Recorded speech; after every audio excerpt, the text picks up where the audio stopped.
Now, before we get into today's video, I want you all to click the link below and join my email list right now. There's a whole lot of great content that I want to send to you, but YouTube, well, YouTube doesn't let me show you. Must be systemic racism.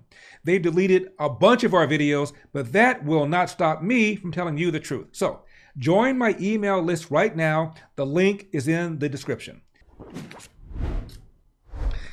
Joe Biden has referred to Trump supporters as believers in semi-fascism.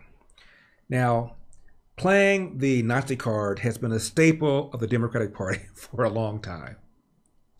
We've talked about some of this before. When Barry Goldwater in 1964 was nominated after the RNC convention, the then governor of California said, and I'm quoting him, "The stench of fascism is in the air."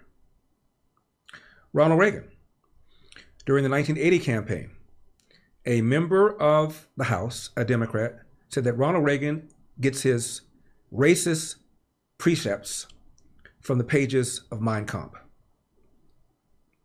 And when Newt Gingrich and Republicans took over Congress in the 90s, they were compared to the Reichstag, that is the parliament that put Hitler in charge. And George W. Bush was likened to Joseph Goebbels, the Hitler propaganda minister, by George Soros, who says when George W. Bush says either you're for us or against us, it reminds me of what Joseph Goebbels used to say. And of course, Donald Trump has been called a racist and a fascist and Hitlerian and what have you. Now, Joe Biden was nominated in part because he was going to cool the temperature, bring us together. He was not an extremist. He wasn't Bernie Sanders. He wasn't Donald Trump. He was going to calm things down. Do you calm things down by telling some over 70 million people who voted for Donald Trump that they subscribe to semi-fascism? And the press secretary was asked about that. Look, I was very clear when laying out and defining what MAGA Republicans have done, and you look at the definition of fascism, and you think about what they're doing in attacking our democracy, what they're doing in taking away our freedoms, wanting to take away our rights, our voting rights. I mean, that is what that is. Where do you start with this? Wanting to take away our freedoms. Is she talking about the overturning of Roe v. Wade? How is that fascism? How is that when the Supreme Court determines that there isn't some sort of federal rule on this issue, and the issue of abortion should return back to the states? Isn't that the very definition of representational democracy? Voting rights? She's referring to the Georgia laws that allegedly made voting more restrictive. What happened in the last election? A greater percentage of blacks voted who were eligible to vote than whites who were eligible to vote. And the number of people who voted and their percentages increased since they passed the alleged Jim Crow, Jim Eagle laws. What is she talking about? So to support strong borders, which Democrats used to in the 90s, Bill Clinton did, Barack Obama did, Dianne Feinstein did,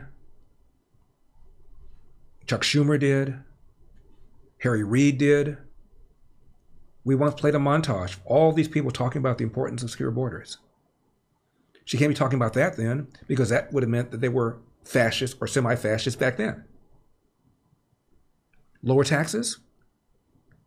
Isn't that a staple of Republican ideology? Less regulation? Isn't that a staple of Republican ideology?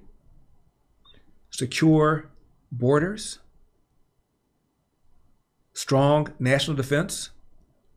A foreign policy that believes in peace through strength rather than strength through peace? Isn't that a staple of the Republican Party? How is that semi-fascism, Madam Press Secretary? It is very clear, and that's why he made that that powerful speech that you heard from him last night. And if you're referring to quote unquote election deniers, what do you call Al Gore, who to this day will tell you that he won the election of 2000? What do you call Hillary Clinton, who, as we said repeatedly, has referred to President Trump as illegitimate and referred to the 2016 election as having been stolen, to the point where 66% of Democrats falsely, incorrectly, wrongly believe the Russians, quote, changed vote tallies, close quote, to elect Donald Trump. Jay Johnson, Obama's DHS secretary, testified under oath, not a single vote tally was changed.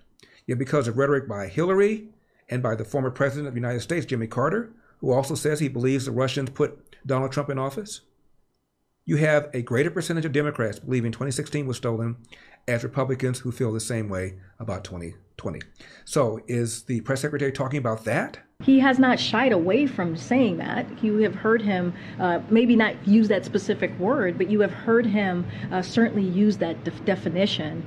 And look, what we are putting before the American people is a choice, right? And it is clear, there's a clear contrast as what is happening on that. It's a choice between fascism and freedom, between democracy and totalitarianism. And Republicans are believers in fascism, and we Democrats are believers in freedom. The freedom to tell you you should have a health care insurance plan, whether you want one or not. The freedom to tell you that you're not going to drive a gasoline-powered car in California after 2023. You know, the freedom to tell a state that they must have laws that permit abortion up to and including the third trimester, whether or not those people in those state wants it or not. So we're the ones who believe in freedom. Well, these guys over here, they're side of the aisle, and what's happening on our side with congressional Democrats and what we have been delivering for the American people. And we're going to continue to fight for freedom. We're going to continue to fight for people's rights. We're going to continue to fight for freedom because these guys don't believe in freedom. What did Joe Biden tell Al Sharpton? They don't want black people voting, man. I again will remind you of something that Chris Matthews said, the former longtime left-wing host on MSNBC Hee Haw. Most white people will not vote for somebody if they thought they were racist. End of quote. Now, Biden was asked about the term semi-fascism, and notice how he just laughed it off. What do you mean by semi-fascism, sir? In December, you will... You know what I mean. You know what I mean. No, I'm asking you. You're the one who said it. You know what I mean. Because he knows he can't prove it. He can't define it. Somebody who wants us to be energy independent, is that semi-fascism? Somebody who doesn't believe there ought to be 2+ million illegal aliens in our interior with hundreds of thousands of so-called gotaways, is that semi-fascism? Wanting taxes lower and not posing a 15% minimum tax on corporations, is that semi-fascism? Not mandating health insurance coverage, is that semi-fascism? Biden can't possibly say anything because it was a bone-dead, ignorant, offensive thing to say. Let's hear his blowing this off one more time. What do you mean by semi-fascism, sir? In December, you will... You know what I mean. Calling your political opponents semi-fascism. you know what I mean. You know they are. You know, you must have somebody in your family who might have voted for Donald Trump, which means you have a semi-fascist in your family. Over 70 million people voted for Donald Trump, which means we have over 70 million semi-fascists in the country. You know what I mean? Wow. Isn't this the same guy who, when he ran, talked about bringing us together? We need to revive the spirit of bipartisanship in this country. I know that sounds bizarre in light of where we are. The spirit of being able to work with one another. When I say that, and I said that from the time I announced, I was told that maybe that was the way things used to work, Joe. You got a lot done before, Joe, but you can't do that anymore. Well, I'm here to tell you and say we can. There will be no blue states and red states with me. It's one America. I'll work with Democrats and Republicans. I'll work as hard for those who vote against me as those who voted for me.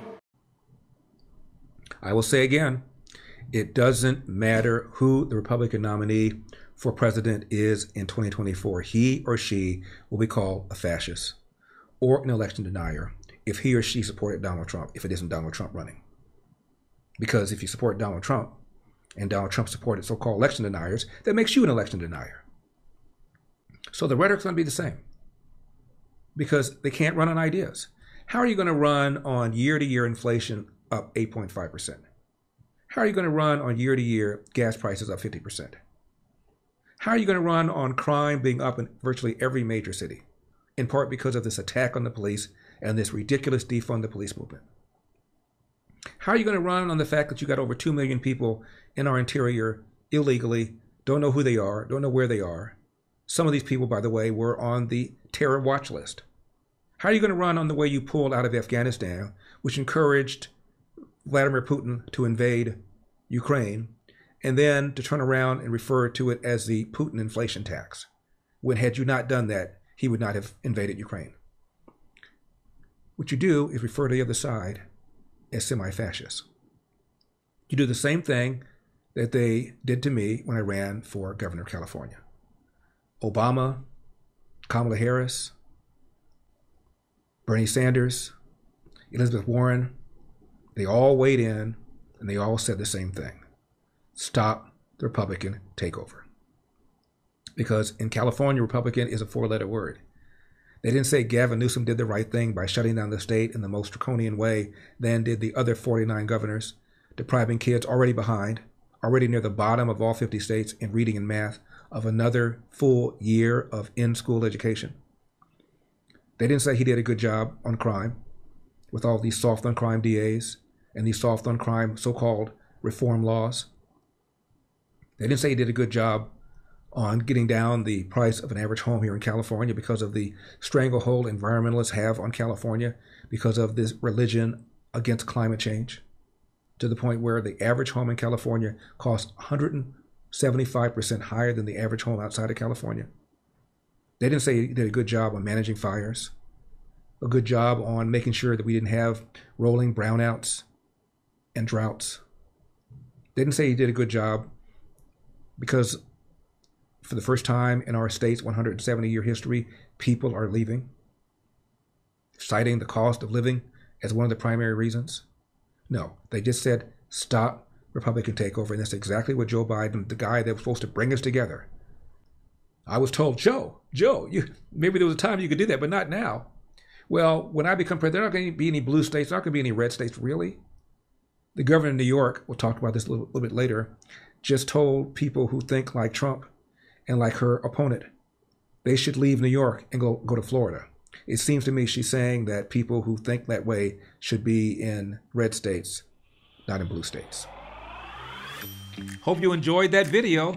The full show is available to watch right now on Epoch TV. Just click the link in the description below to learn more, because we've got a country to save.